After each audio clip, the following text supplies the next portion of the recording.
One sweltering August evening in 2020, California's power grid collapsed under pressure. A brutal heat wave sent air conditioners roaring across the state, and suddenly 800,000 homes went dark.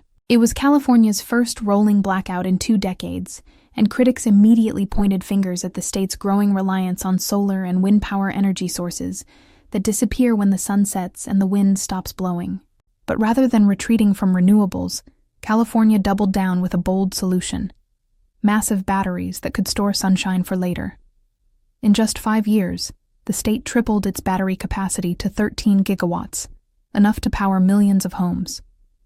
Now, as solar panels flood the grid with cheap electricity during sunny afternoons, hundreds of battery installations soak it up like electronic sponges, then squeeze it back out during evening peaks when families come home and flip on their lights. The gamble worked spectacularly. Batteries now supply over a quarter of California's electricity during peak hours. Gas generation has plummeted 37%, and what seemed like renewable energy's fatal flaw has become its greatest strength. This isn't just California's story anymore, it's becoming the world's. Global battery capacity is expected to grow tenfold by 2035, driven by plummeting costs, down 90% since 2010, and explosive demand from AI data centers, electric vehicles, and the renewable energy boom that just saw solar and wind overtake coal globally.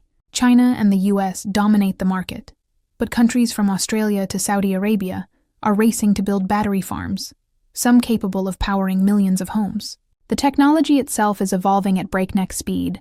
Tesla's new megablock system can install enough batteries to power 400,000 homes in under a month, while standard shipping container-sized units now pack twice the power they did just years ago. These batteries act like Swiss Army knives for power grids, buying electricity when it's dirt cheap, or even negative priced during sunny or windy days, and selling it back when demand spikes, all while providing backup power and stabilizing voltage. Yet challenges remain.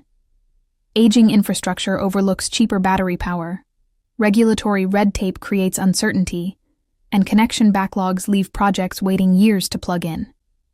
But the economic logic is undeniable. In sun-drenched regions, the combination of solar panels and batteries could cut electricity costs in half compared to fossil fuels. As one analyst puts it, we're witnessing an agricultural revolution in energy, moving from hunting and gathering fossil fuels to harvesting renewable electricity in place, with batteries serving as the silos that make the whole system work.